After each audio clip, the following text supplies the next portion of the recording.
everyone, welcome for this new weekly community show. I hope you're all doing really well and ready to spend some time with me to discuss about Embers Adrift. Today we will be speaking about the continuation of the development of the game on the QA server. So we have several patches that has happened since last week. So we're going to speak about all of the little change that has been added, because very soon it's already the end of the month, and so very soon we will have a new patch. Today we also have a guest, a special guest, someone that has never been in the show yet. It will be the first time. It is Wade Larson, our quest writer. So we're going to discuss about lore and about quests, as you can guess. As you can see on the QA, April 2023, we have several patches that happened since our last show, which was the Tuesday, 11 April. So first, let's speak about what happened just the day before, the day after. Fixed a case where missing weapon quest was not starting. Fixed disconstruct result should now stack. Fixed a number of social interface bugs. Fixed a missing collider in the Undercroft, a missing stair in the Undercroft. Fixed a target dummy at Raven Rock that had armor when it should not have. Fixed NPCs will now maintain their target while feared, stunned, or rooted. Previously, their targeting operated normally when under any of those effects. This was not intended behavior. As an example, if you stun a mob and run around the corner, by the time stun wear off, they will disengage and forget you as a target since you were out of line of sight for the duration of the CC. With this fix, they will consider you a valid target, regardless of the situation until the CC wear off. You will still be able to run away from a CC'd mob, they just won't start forgetting you until the CC wear off. Adjusted description of a number of quest objectives to make them a bit more clear. Some people will be very happy about that. It has been a requested feedback from a lot of players. Adjusted chest spawn rate in all zone. That will be interesting. I don't know what it means, less or more chest. We will have to see.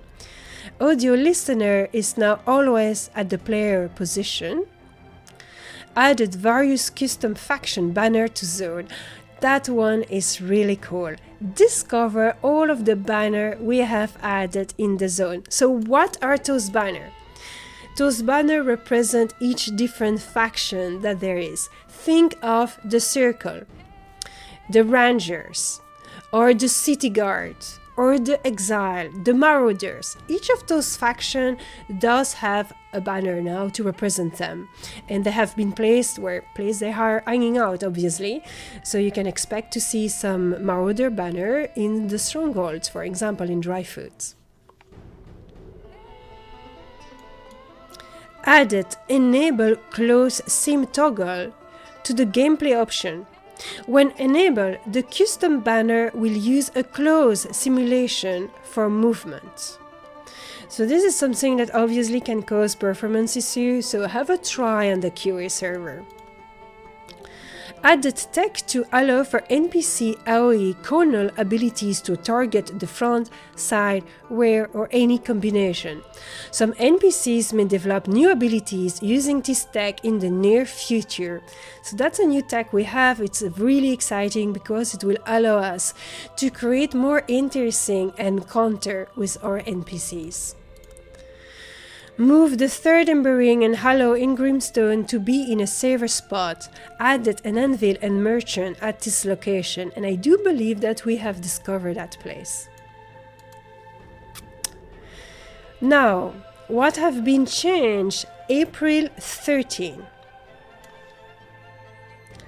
Added enable camera shake toggle to the gameplay option. That's for the people that really don't like the camera shake and that are motion sick when they experience it.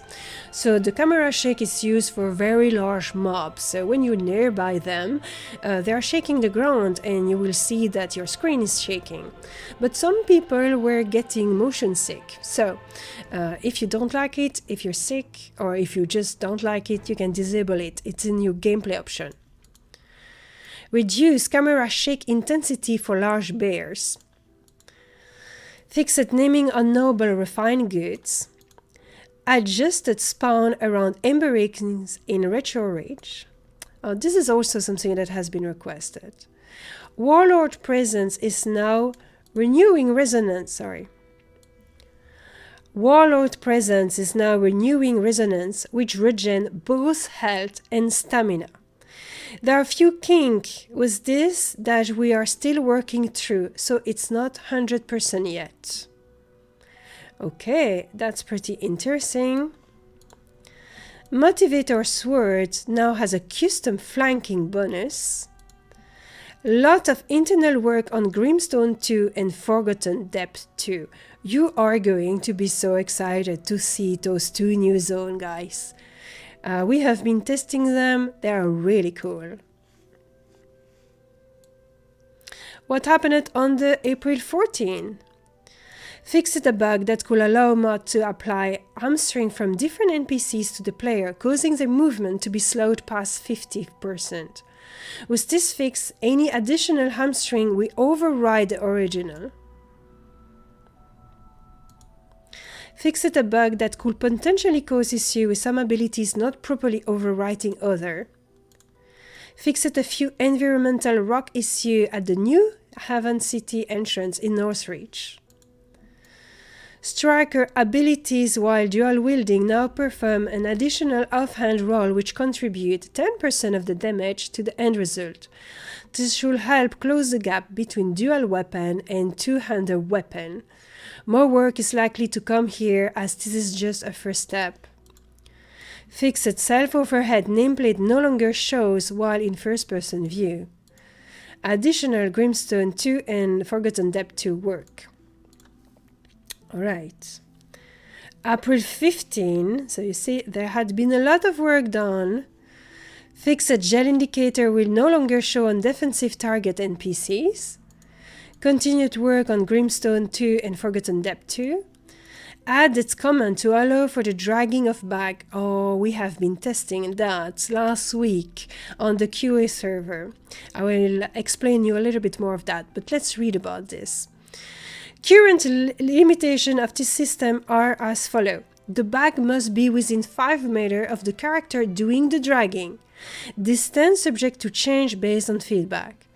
The owner of the bag must be online in the zone where the bag resides, otherwise the bag does not exist in the world and hence cannot be dragged. In order to drag someone else's bag, you must be grouped with them and they have to give the group consent. Group consent is toggled on only for the current zone and play session. If you go to another zone and or log off, switch character, etc., then group consent is reset to off. Bag can only be placed on the nav match and hence cannot be dragged to spots where there is no nav. Bag dragging commands. /bag will attempt to drag your bag. You will receive chat feedback regarding the outcome.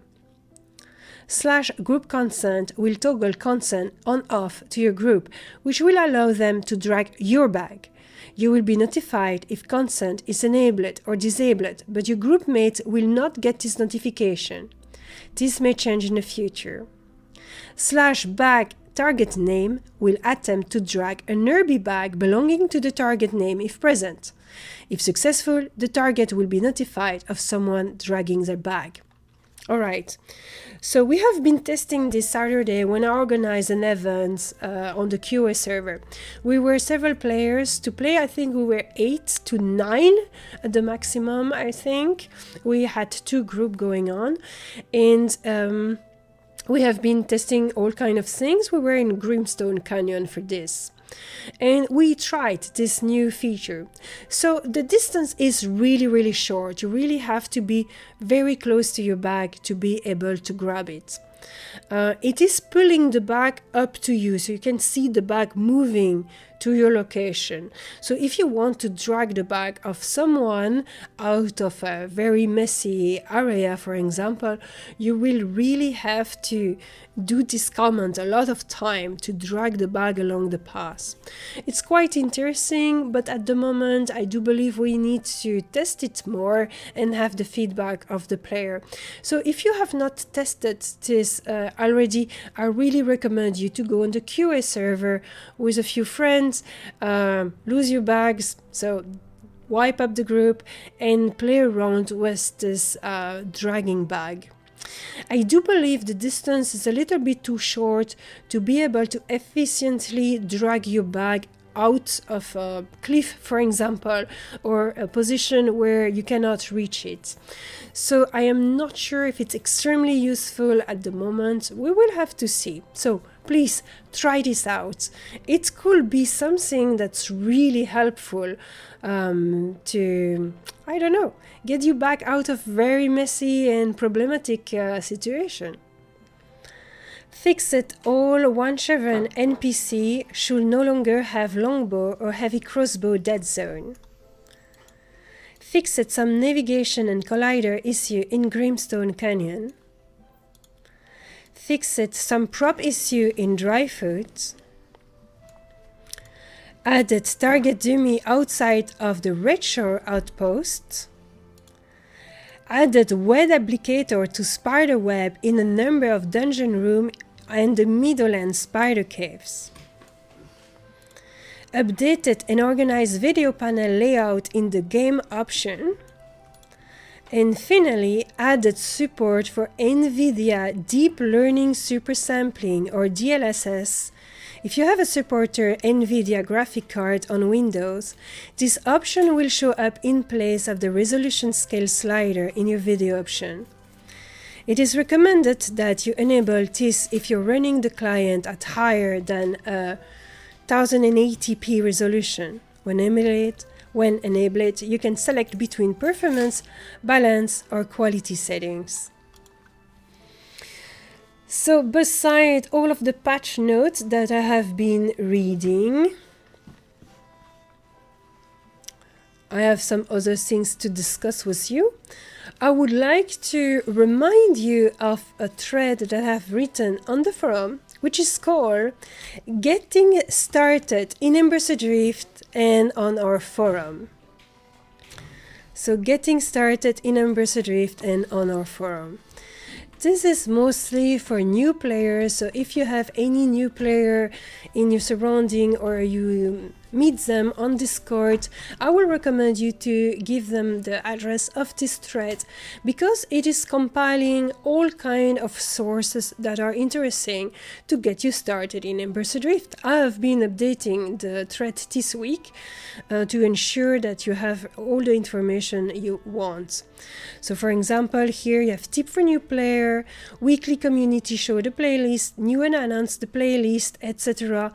Some video created by some YouTubers, as well as all our social media address, including Reddit, get to know our community, different content creator that you can find on Twitch TV and YouTube, and of course different threads that are really useful that has been created by our community. I do believe that most of them have been updated. One of those is the really nice wiki that is created by Alice Blue and Archer. Thank you, Internet. Yeah, there it is, the wiki. I'm often speaking about that wiki. It is really useful if you want to have more information about Embers Adrift. And a very new thread that has been created by a new player, which is the visual guide to harvesting, which I think is really nice because a lot of new players are wondering, oh, I am a forester, but what can I grab? I do not know. And here you have for each profession, each harvesting profession, different screenshots that are showing you exactly how the harvestable are looking from close and from a distance. So you can also see the size. So thanks very much to Jax, new member, to have created this guide. It has been now listed in the thread for help to new player. I think that's very useful. We go, guys. For the very first time, you are going to say Wade Larson or writer. Hello. Hello. Hello, how are you? How are you doing? I'm doing well, thanks. How about yourself? Yes, it's really great to have you. Thank you so much for accepting to be on the show. It will be great to speak about the lore and the quest. I'm very excited. All right, so why are you not introducing you to the community? So my name is Wade Larson. I am the narrative designer for Embers Adrift. The short version of that means that I am a quest writer. I help with the quest writing, help with kind of brainstorming the lore. A lot of the lore is a collective, process. It's not just one person. It's everyone on the team contributing ideas, thoughts, names of places and things. So it's a real collaborative process. But the main part is I write the stories that people interact with within the world of Embers. Awesome. This is really, really cool. And so how did you get into the team? How did you discover Embers Adrift and join it? I was very lucky. I've been a longtime friend of Lore Master Drindin. We go way back. And so I have a writing background. And when he wanted somebody to help kind of fill out the quests in the world, he gave me a call and I said yes, and the rest is history. So it really just fell into my lap. So I'm incredibly fortunate that I could spend my days thinking up fun things and fun dialogue for people to interact with. I think it's probably the best possible job in the world, and I just feel lucky to have it. Well, this is really, really cool. So I didn't know you were a friend of Drindin, actually. Yeah, we go way back. We're childhood friends. Yeah, we go back to when we were little kids, played soccer together. Oh, that's so cool. Yeah, nice discovery on my part as well. So, what is the part that you prefer into the job itself? I like writing the stories, developing the lore, shaping the world, creating characters. I think is probably the most interesting part. Some of the characters that players meet throughout the game, some of them are kind of serious, some of them are a little silly, some are somewhere in between. I like having a variety, giving them an individual voice, trying to make them feel unique so that when players interact with an NPC, it doesn't feel like you're talking with, the same character each time. I want them to each have a little bit of a unique voice so that when you interact with them, you get the sense that this is a different person than the last NPC you met. It's not just, the same repeated fetch quests. At the end of the day, mechanically the quests are have kind of very similar structures, but I want the feel of the quest to be different for each one. Yes, that makes absolutely sense. And you're doing a good job, because I very often hear people saying, oh my god, this dialogue is hilarious. I really like this quest. I like this character. Oh, I'm having so much fun with this dude. So yeah, I do think that you're really doing a good job with all those characters. Which one is your favorite then? I have a couple favorites. I think Bartolo the Brewer, which is, I think, someone that I think he's in the game, but his quest I don't think is available quite yet, but it's coming soon. He is, I think, a very fun one. I don't know how many players have found the Madman in the woods in Redshore Forest. If you haven't yet, hint, he comes out at night. He's a fun one. I enjoyed writing him as well.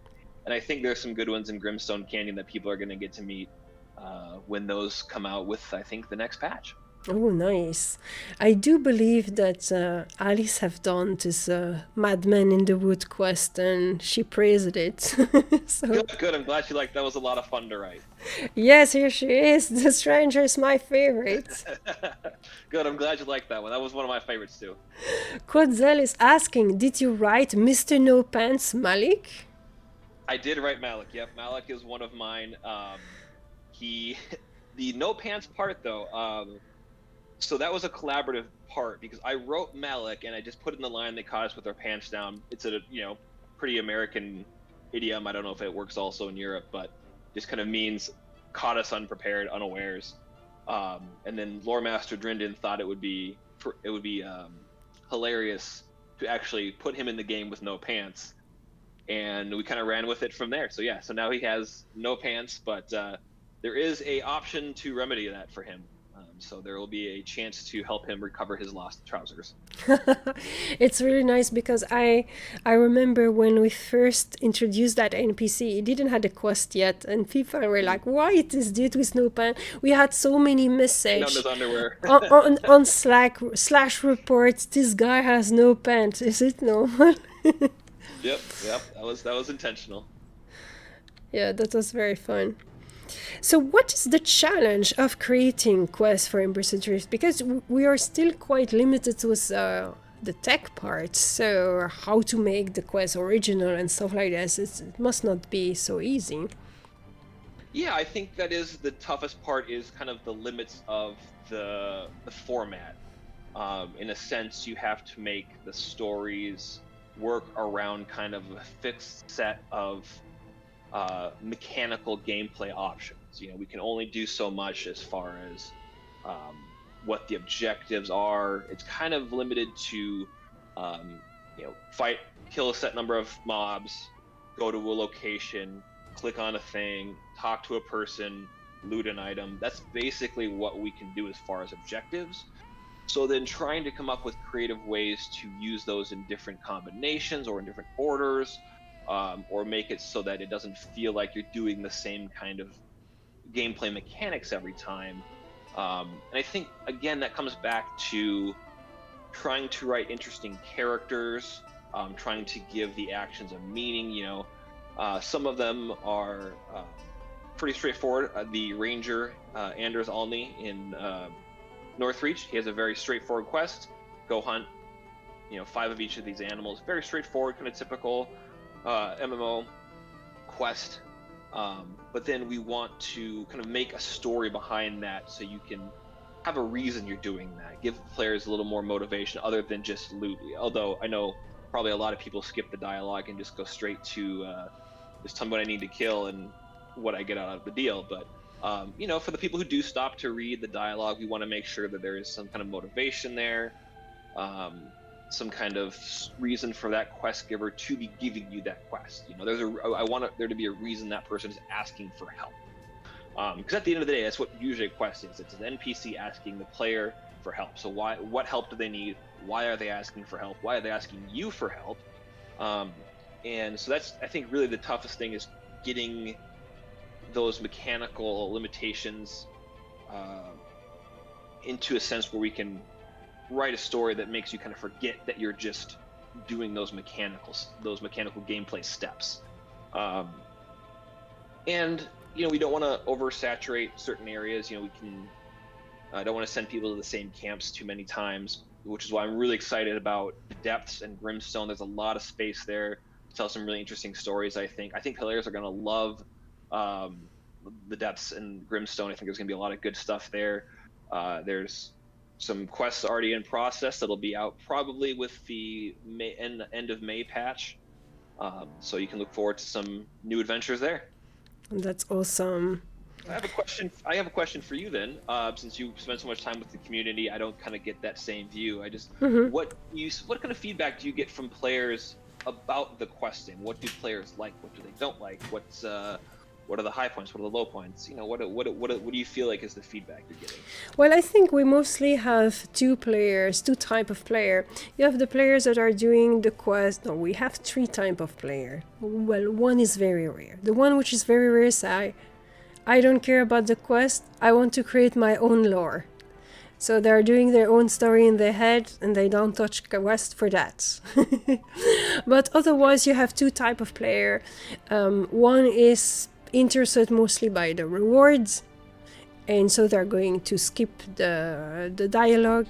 And you have another parts that are really interested into the lore. They want to know more about the world. They want to know more about all of the mysteries that the game is bringing, because Embers Adrift is a little bit of a weird game, I suppose. It doesn't go with traditional fantasy. Therefore, when you're there, you're like, okay, why it's going on that way? And if you are curious and you want to know more, then you will be happy to have those answers through the dialogue. So I do have a lot of players that are really suggesting to other player, read every NPCs, because you have to discover the dialogue, you have to discover where the quests are, so you need to speak to everyone, and they kind of enjoy that. I think Alice is one of those good example, because she liked the lore, she's interested into the lore, and so we do have a lot of players that are very curious, and they want to have more quests. They are excited about new quests. Well, I promise you, we're getting them out as fast as we can. It is a surprisingly long process to get a quest from my head to your screen. You know, I write it, and then we edit it, and we rewrite it, and we re-edit it, and we rewrite it. So we do a lot of fixing of the quest to make it into something that we can put into the game. And then once that's even done, that's just the beginning, because then we have to give it over to the tech team so they can put it, you know, physically into the game, get the server to have that, you know, that process involved, get that into the game, and then we have to test it. Test it and test it and test it, because we, you know, a lot of times the first time we put it in, you know, maybe the reward isn't working correctly, or a dialogue is just not, you know, you're getting the wrong dialogue. So there's a lot of testing, and then we got to do revisions to that. So it takes a long time, unfortunately, to get quests into the game. So I wish we could do them faster. I do. I promise you, we're getting them out as quickly as we possibly can, and trying to get you guys as much as content as we can do. But you know, we're limited as a small team, and every choice of what we spend our time on is important. You know, we can spend all the time writing quests and getting them into the game, but then the new features that people ask for don't make it in. So we kind of have to pick and choose. We try to do a balance of making sure that we're getting those quests out there for players to enjoy, but also, you know, developing new creatures, developing new zones, developing new technology, you know, putting dueling in the game in the form of the dice game that I enjoy so much. But it's a balance. So yeah. And what do you think about the lore of the game in general? What is the thing that interests you the most? I love it. I think the thing that's most interesting to me is that it's completely new. It doesn't really borrow from any existing you know, universe. It doesn't feel like we're not fighting orcs or necromancers or goblins. You know, we have really a unique universe to play with, and I think the most interesting thing to me is that we are learning the lore as we go. Mm-hmm. So it's kind of a process of, you know, we get to an area, we talk about, okay, what's going to be there, why is it going to be there, you know, what's the story behind that?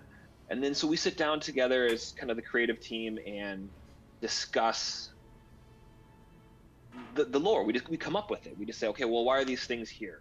What brought them there? What motivates them? And then we, you know, together we bounce ideas off each other and come up with just such cool concepts about, you know, the exiles and the marauders and the others and the nocturnes and the cabal down in the depths. And we're going to be seeing the shrieks pretty soon, and what their motivation is. You know, are they just mindless rat men, or do they have their own story? And spoiler alert, they do have their own story, and we'll get into some of that as well. So I think just, you know, every time we add something new to the game, we have a chance to tell more of a story, and I love that aspect of it, of just we're exploring the world with the players, and we're discovering the lore kind of all together as we go through. Yeah, this is something that I personally really love as well, is the fact that the lore is a collaborative creation, that you have everyone that put a little drop. We have some of our artists, like the one creating the art, that are adding a lot to the story. Everyone is contributing in some way, so and you will see that through different the different faction, the different NPCs. They have different touch of what interests us, what each of us in the team enjoy in life. Yeah, absolutely. I think the art is one of the great features.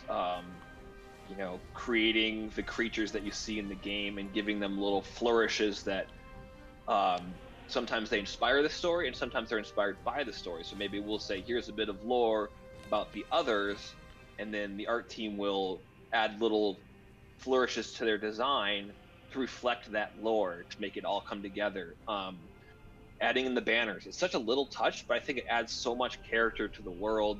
And each banner, I think, we've really talked about what the banner should have, how they should represent each faction, what is each faction trying to say with their banner.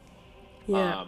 And I think the art team nailed it. Those banners look fantastic, so I hope that people take the time to notice those as they go, because they can kind of blend into the background, but I think they add so much character to the various areas you go. You'll see the banners and know, okay, well, this area is a Marauders area. They have they're waving their flag here. Yeah, this is the kind of little detail that I'm so happy we are getting to now, because the base game is starting to be completed, so we can start to add those details that are going to really differentiate us from other games, make us truly unique and stand out, but also have the player know more about the lore immediately at first glance. Yeah, absolutely. I think that's a great point. I think that having those little details adds so much and tells you so much just with the glance. Yes, exactly. So you are working on the crafting quest. They're all on the way. We're just getting them implemented and technically finished off. So they'll be in, I think, end of May is when they're coming in. But we're very excited for those. I think players are going to enjoy them. And without spoiler, what can you tell about those crafting quests? Plenty, actually. So the crafting quests, we really kind of built them to be in the 16 to 24 range, maybe a little closer to 17 to 22. One for each profession. We want to give players a chance to get a unique craftable item. And then there's a little story behind each one. So the stories are all a little bit different and the objectives are all a little different. But at the end of the day, the goal is to have you go out into the world and gather components, and then you get a recipe, and then you'll get a special item from that quest, and then you'll also get a recipe to recreate that special item that you can then sell to others. So we want to have players who are into the professions, give them a chance to have an interesting little adventure as an artist, so they can make their craft in a new and interesting way. Yeah, I think that everyone was really excited about this idea, and I think that's where our game can really shine as well. It's to bring you special quests for different things, like class quests and stuff like that. So everything is coming step by step, obviously, but the crafting quest, I think it's a first really cool step in that direction. Yeah, we're very excited. They've been in production for quite a while now. The original versions were written a couple months ago at this point, so we've been iterating on those, getting them to a place where they're not the same, but they're relatively consistent in how they are executed. But again, each of the stories is a little bit different, so we hope that players will enjoy interacting with some fellow craftspeople in the game and learning from them. Yeah, we do have a question. Blinding Grain is asking, any hope for the level 50 crafting quest, since we have no imbued recipe or material in game? Would be a great segue to start supporting the longer term players. A lot of focus on the 1525 right now, but most of us are beyond that. Yeah, all of that is in the pipeline. We have plans for, I don't know how much I can give away, but we have plans for a lot of stuff coming up. We're definitely going to be getting to the higher end um, content. Like I said, the crafting quests were originally written a couple months ago, so at the time they were pretty timely for where most players were at. And I know that a lot of players have moved kind of into the higher levels than that now, but we have content for that levels in the pipeline as well. So I can't give you any specifics, but yes, things are in motion. I think you'll be happy with them. That's super cool. Smartbone is asking, it would be very nice to do some crafting quests if you don't feel like fighting enemies. Yeah, and that's one we can look at. The ones that are in progress right now that are coming, they do involve fighting and adventuring, and we also would like to get a look at some that maybe are more gathering. We need to probably spend a little more time on the technology to get those kind of where we want them mechanically. But yeah, I think it's a great idea is to have some quests that are kind of gather based. But yeah, these ones coming up will be more adventure and combat based. Yeah, I think it's something that we wanted the team to create more quests and stories that does not require fighting for people to investigate or to craft or to whatever. But that's concepts that are coming. Yeah, we have a ton of ideas, but like I said, just there's only so much time of the day for us to put it all together and get it out the door so that players can enjoy it. So we have a lot of ideas, and I love when the players come with ideas for what they think would be cool. That helps us kind of shape what we do. To know how players are enjoying the game, what aspects of it are a draw to them. So when players say, "Oh, it'd be cool to have a crafting quest without combat," well, that tells us that there's an interest in there, and if if a lot of players are interested in that, then that's what we'll try to deliver. So we want to really work with the community to make sure that we're making content that is enjoyable. We want people to enjoy doing the quests, enjoy the lore, and so feedback helps let us know where we're hitting and where we're missing. Yes, exactly. That's really cool. I'm so happy to see so many people are excited about the quest right now. Thank you, guys. Good. Me too. I'm glad you guys are enjoying it. So, wait to finish this little interview. What else do you have to add about the lore, the quest, or the game in general? Let's just say we're very excited for what's coming down in the lore. We have kind of a roadmap of new things to introduce. I think we're going to start to get more into the lore of some of the creatures of the world. So we've kind of the players have moved from New Haven, farther and farther away from New Haven, farther and farther from civilization, and you're encountering situations that are more and more rugged. There's not a lot of guard posts in the farther you get from New Haven. So what is out there? What occupies the land? What allies are there to be found? What enemies are there to be found? And we're really excited about the answers to those questions, about what's coming up for the lore. I think players are going to meet some interesting new characters pretty soon that we're really excited for players to meet. And I think that's going to really add a whole new dimension to the lore. Awesome. That's really cool. I'm super excited to see that too. It's really nice to see the game developing. Faction Soon is asking Alice, but that's a big and how can I say, technical endeavor to have the faction. But the faction are there. They are created lore-wise. Which one is your favorite faction, Wade? I really like the Exiles. I think the lore that I think we're not quite done with getting the lore of the Exiles into the game yet, so players will still see some more of that. But some of their motivations as to why they do some of the things they do, they're not necessarily just a chaotic evil faction. They're kind of a they have their own motivations, they have their own structure, and I think getting some of that into the game will be nice to give them a chance to have let that faction breathe a little bit, let them seem more human than just cartoon evil. Mob to kill. I think, I think I think the Rangers Guild of the kind of the New Haven factions is my favorite. I like their spirit of adventure, their desire to explore the world and see what lies over the next hill. That really resonates with me. That's awesome. Well, Wade, thank you so much for this interview. That was super cool to have you on the show. Hope to see you again. I love it. All right. See you soon. Take care of yourself. All right. Thanks, everyone. Take care. Bye. So that was Wade. I hope you enjoyed this interview. It was really cool to have him discuss about the lore and discuss about the quest. At least I enjoyed. And there was some information that I didn't know. So you learn everything every day. So Blinding Green, are the bunnies going to learn how to use Ember and take over a zone? That would be fun. Today we are going to do something different that I've never done on the live server, which is visiting Undercroft Aquifer. It is the dungeon that is situated in the middle of the island with the Mistcrawler. So I do believe we'll have to cross the river over there.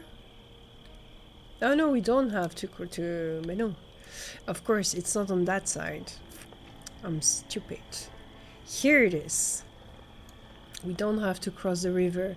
That's another little island. So here on the map, the dungeon is here and we are running just next to that. For some reason, imagine that we had to cross and then go behind, but that's not the path for this place. You spend many hours in there, in the Undercroft Aquifer. Ooh, nice. Yeah, here we have someone, so I've been proposing, okay guys, who want to do what? And this person, Onjinx, Whisper Me, was the first one to whisper me. Oh yeah, I would like to do this. Say, well, I'm a little bit slow. No, it's okay, it's fine. Alright, well, sure, let's go. But we will all beneficiate from gel, right? So here we have rats with us. Therefore, we are pushed up to 26. And the dungeon is around 25.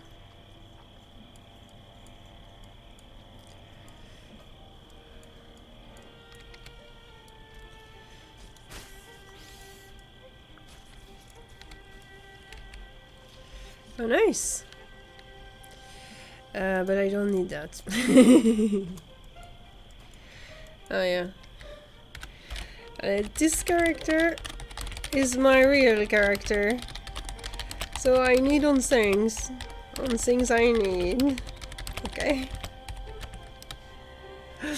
That being said, loot rule, I propose everyone needs on flux, then pass for round robin. You need for your main this character. If you want for an alt, you ask first. Is that fine for you?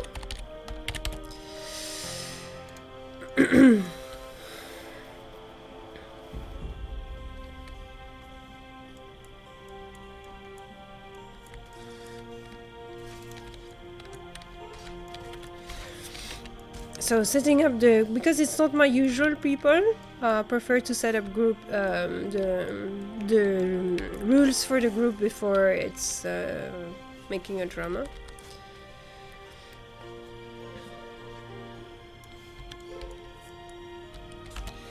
Everyone is fine with that.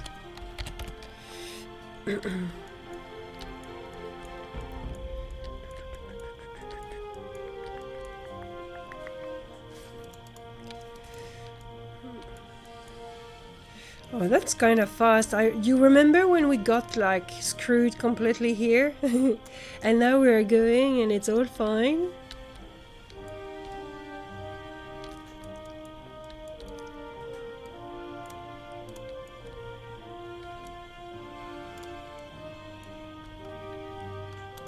There we go.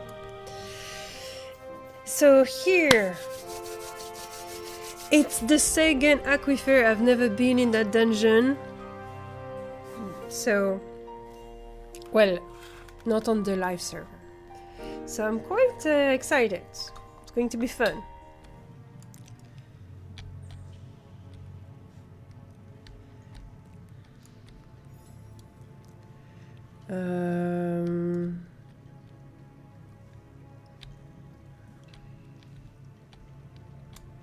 Where is everyone? Because you have several layers to this dungeon, and I'm not sure which one we take. Okay, we take this one. Okay. Right. We need to go down, down, down.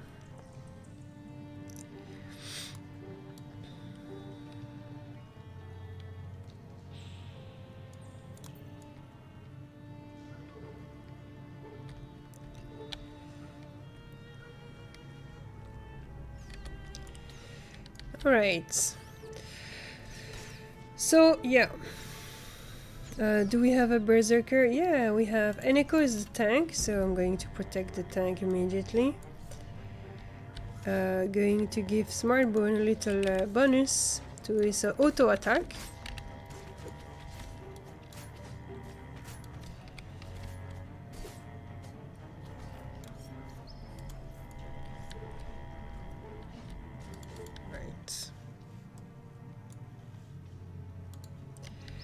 So here I am going to use my best equipment for this group.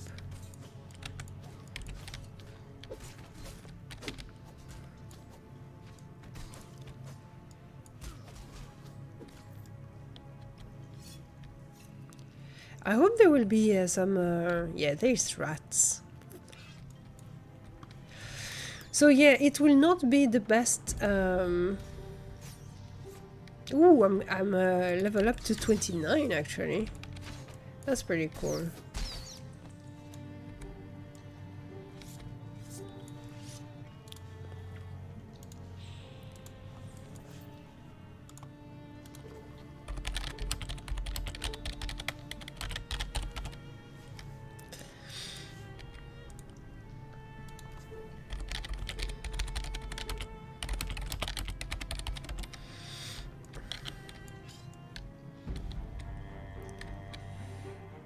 And we go deeper, deeper, deeper in the dungeon. Oh, that's the rope. Okay. Nice. That's cool.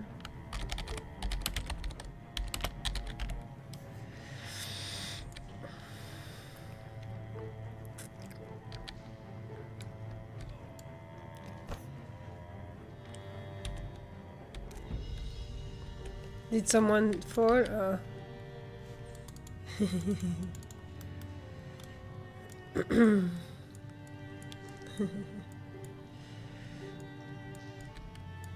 Oh. Ouch.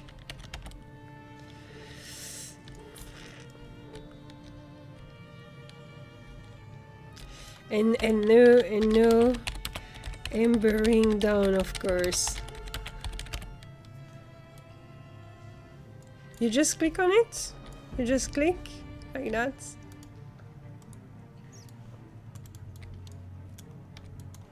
You need to wait that it's a little hand. And then you click on the right click.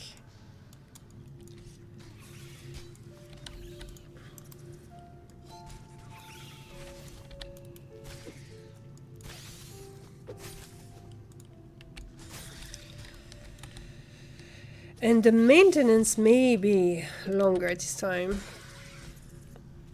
because we don't know, literally.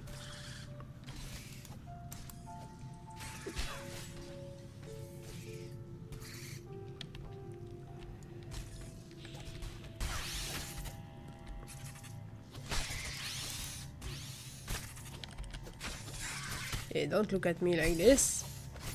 Woo! Shoo!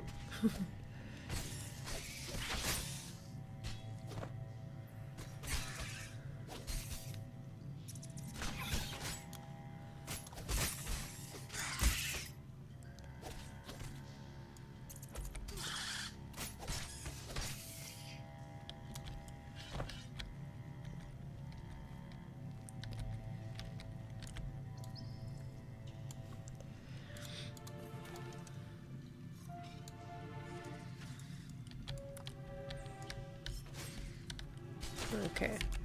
This is pretty cool too. Like I'm happy that we're doing something different.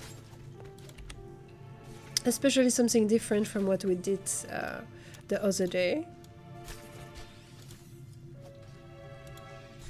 Which was a stronghold and basilic CV and that kind of things. So it's nice. It's nice to do a lot of different things. And with the gel system, which you can see here, that push your level to the max level of your group, it really allows you more flexibility and therefore more content that you are capable of doing. Which is really great because it adds a little bit of diversity to what you can do.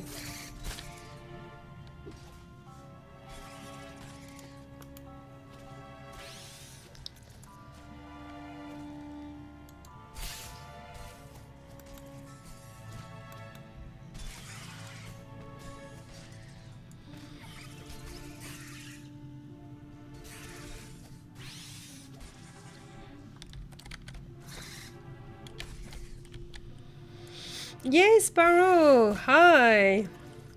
You just did the short on that. Oh, that's so cool. Nice. That's great. I need to check it out.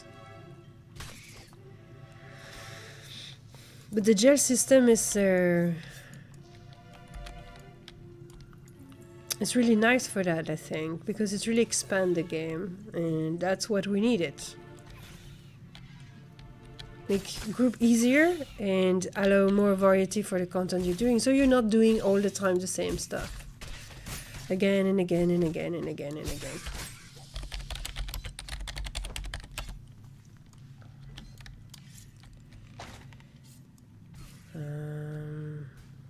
I'm going to keep the torch on because it's much more comfortable.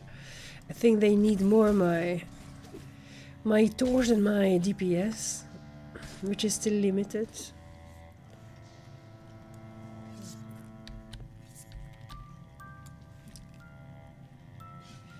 No. Look at this, I still have the smuggler gloves. Amazing. Ooh, spiders. Alright, well, makes sense. But I've never been in this dungeon, so I'm discovering everything.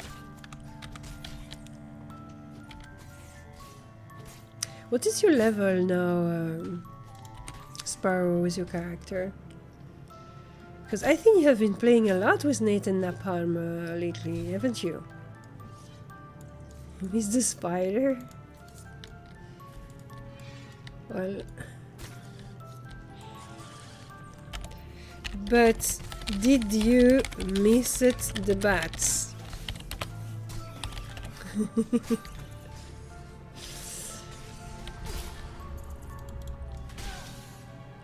Ooh. Look at this. Nice. Well, we have not done a lot of bat content, to be fair. Right? Because there's the bat EV, we have not done it a lot.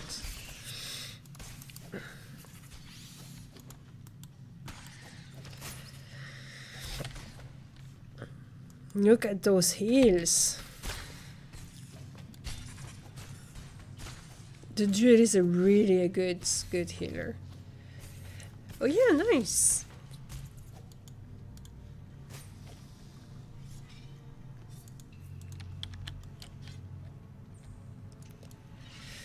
Oh, I like the blue light here.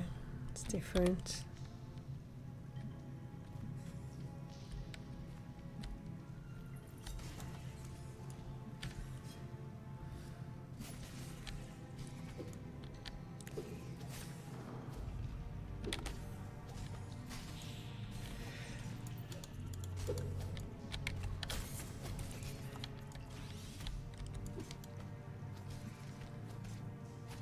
Yeah, right.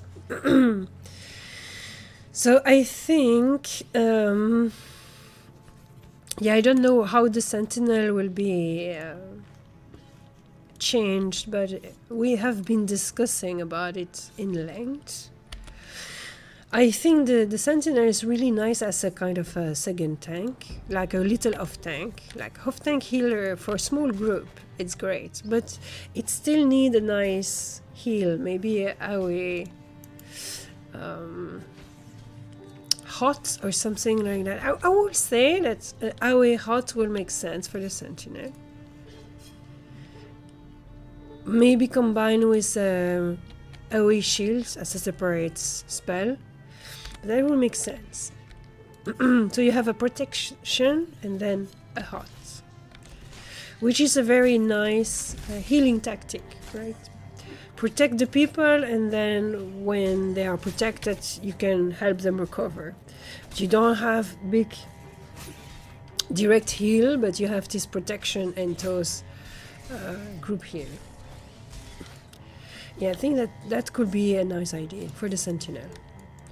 And then maybe displace the taunt earlier, like at level 12 maybe, for example. That could be nice. So you can already be a little off tank for North Reach or something like this, or maybe even a level 10. So if I had to do the change for the Sentinels, that's what I will do myself. Oh, nice. That's for me.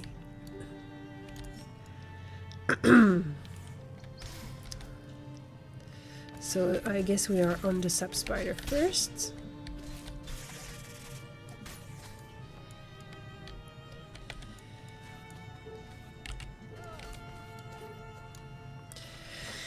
Someone told me the other day that something that's really nice is when people are leveling their character, as they have played their character for so long, they kind of know what to do. They can play the game.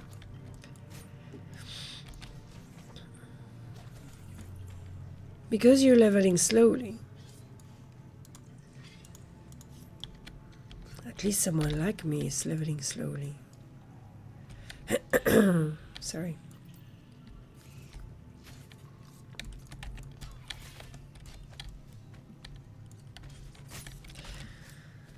I like how the Undercroft you are going deeper and deeper and deeper. It's very dark.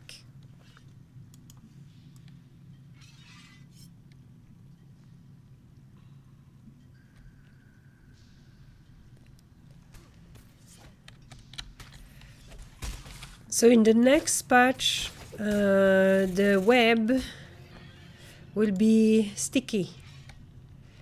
You will have some debuff. Ooh, that's so cool. Look at this. This is really nice. You go on one side and you exit on the other side here. It's pretty cool. And the mob here are orange for me. So they must be very red for Smarbone.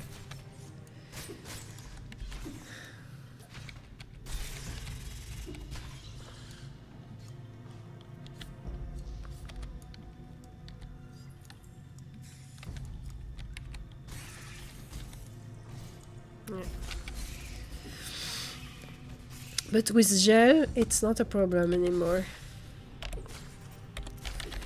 Thanks to gel, it is not a problem anymore. There.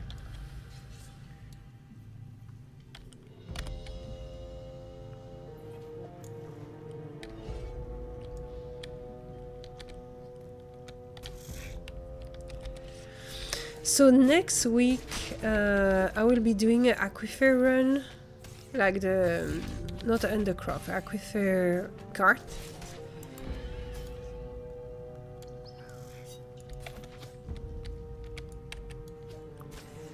So for level 15 plus.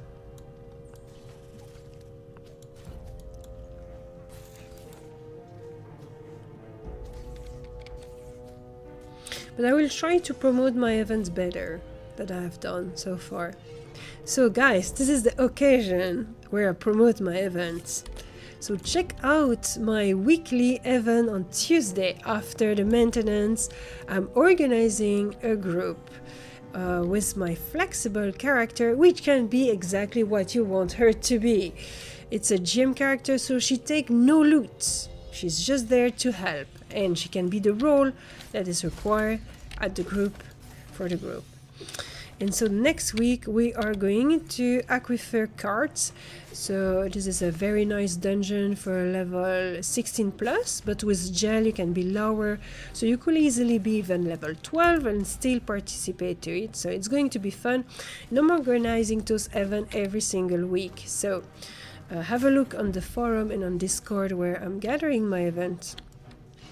You can check that out and take part of it. So we can play together, chit chat on Discord. Those are not streamed, so we can be saying silly things on Discord.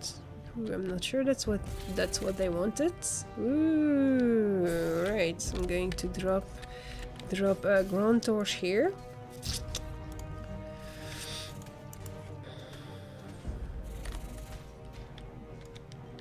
And I'm going to participate to the DPS.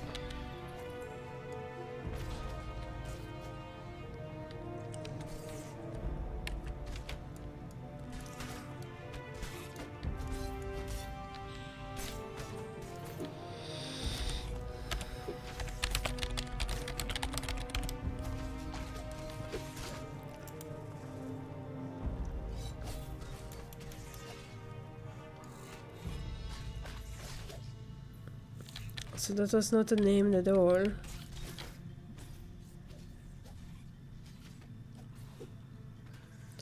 I think the web are going to be more sticky. Even in those places. Of course, in the spider cave, you can expect that. But not only. Sheet in fold.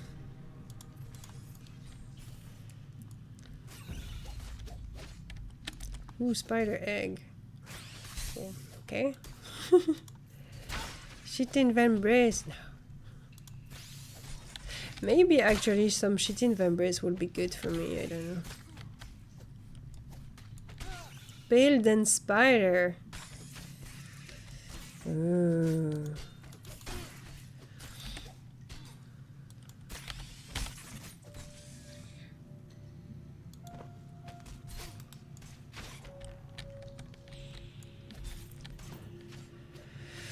Ooh, that I need.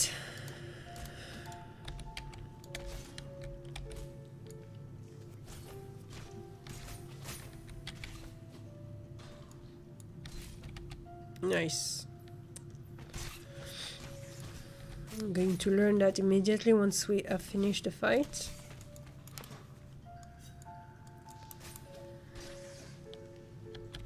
Nice. Ooh. Dense leather spolder.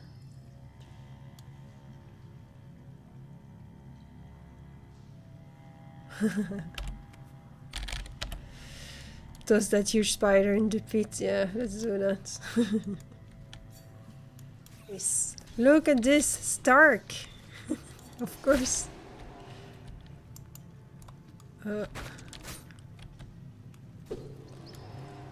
Okay. Where are we going to fight him? Because that's...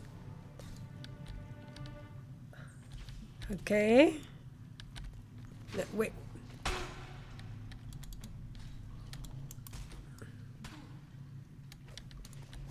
Alright. Okay, fine. What's going on? Where is Blind Wanderer? Alright, here we go.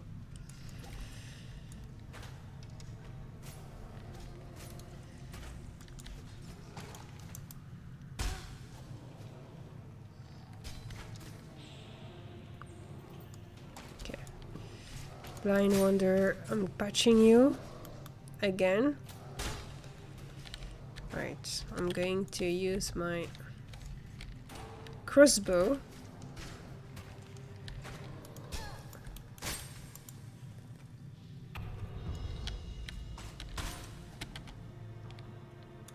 Oh wow, I was so close to die. Oh my god, that was fun too. Thanks God I'm a duelist.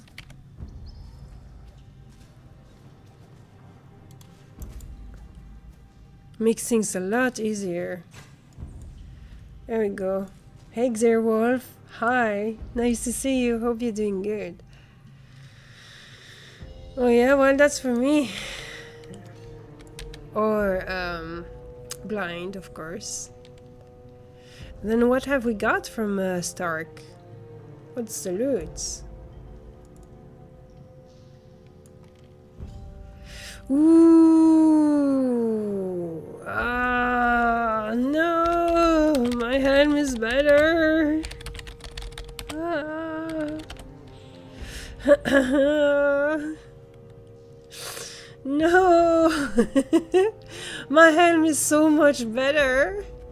Oh, so sad!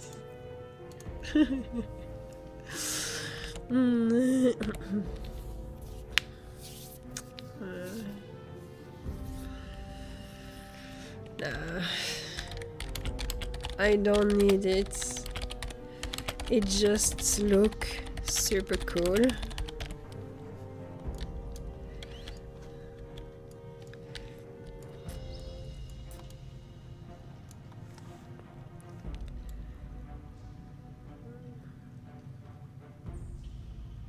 Who got it? I got the salve. Who got the thing? Wait a second, I'm trying to find.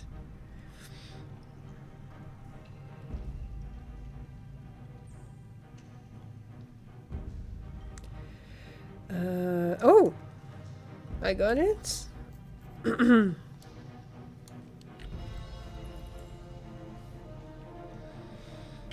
Well, Origins needed it, so...